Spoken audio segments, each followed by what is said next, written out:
नमस्कार मंडळी, जय महाराष्ट्र. आपलं सर्वांचं स्वागत आहे आपल्या लोकप्रिय युट्यूब चॅनल योजना करा या लोकप्रिय युट्यूब चॅनलवरती. एकंदरीत शेतकऱ्यांसाठी अत्यंत आनंदाची बातमी आहे. रब्बी हंगामासाठी एक महत्त्वाची डीबीटी मार्फत थेट शेतकरी बांधवांच्या खात्यामध्ये आता पैसे जे आहेत ते आता जमा होणार आहेत. डायरेक्टली आधार लिंकिंग बँकेमध्ये हे पैसे पडणार आहेत. एकंदरीत आपण जर पाहिलं तर प्रति हेक्टरी 10,000ची मदत आता शेतकऱ्यांच्या खात्यामध्ये येणार आहे. याची संपूर्ण बातमी याच व्हिडिओच्या माध्यमातून जाणून घेऊया. युट्यूब चॅनलला म्हणजेच आपल्या लोकप्रिय युट्यूब चॅनलला आपण सबस्क्राइब केलं नसेल तर सर्वांनी सबस्क्राइब करायचं आहे. सुरुवातीस सर्वांनी सबस्क्राइब करून घ्यायचं आहे आणि या व्हिडिओला लाईक पण करायचं आहे. रब्बी हंगामातील शेतकऱ्यांसाठी प्रति हेक्टरी 10,000ची मदत आता जाहीर करण्यात येणार आहे. एकंदरीत आपण जर पाहिलं तर आधार लिंकिंग बँकेमध्ये डीबीटी मार्फत म्हणजेच आधार कार्डला जी बँक लिंक आहे त्याच्यामध्ये पैसे हे 10,000 रुपयाची आर्थिक मदत शेतकऱ्यांच्या खात्यावरती जाणार आहे. तर या संदर्भात आपण माहिती पाहत आहात आणि या युट्यूब चॅनलला आपण अद्यापही सबस्क्राइब केलं नसेल तर सबस्क्राइब बटन आहे तो दाबायचा आहे आणि या व्हिडिओला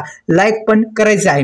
जसे की आपण पाहू शकता 31,000 कोटी रुपयाचं जे पॅकेज जाहीर झालं आणि त्याचा GR मध्ये स्पष्ट असा उल्लेख आहे की रब्बी हंगामासाठी शेतकऱ्यांना प्रति हेक्टरी 10,000ची मदत डीबीटी मार्फत थेट आता येणार आहे. आपण जर पाहिलं तर राज्याचे मुख्यमंत्री देवेंद्र फडणवीस यांनी अतिवृष्टीग्रस्त शेतकऱ्यांना रब्बी हंगामाच्या पार्श्वभूमीवर हा महत्त्वाचा निर्णय आहे. प्रति हेक्टरी 10,000 रुपयाची मदत आणि अतिरिक्त मदत देण्याची घोषणा केलेली होती आणि आता ही जी रक्कम आहे या निर्णयामुळे शेतकऱ्यांना शेतीसाठी आवश्यक खते, बियाणे आणि इतर खर्च भागवता येईल. यासाठी रब्बी हंगामातील शेतकऱ्यांसाठी प्रति हेक्टरी 10,000ची मदत आता लवकरच होईल अशी आशा आहे. तर लवकरच हे 10,000 रुपये शेतकऱ्यांच्या खात्यामध्ये यायला पाहिजे आणि डीबीटी मार्फत थेट आधार सलग्न बँकेमध्येच हे पैसे येतील अशी आशा, अशी शक्यता व्यक्त होत आहे.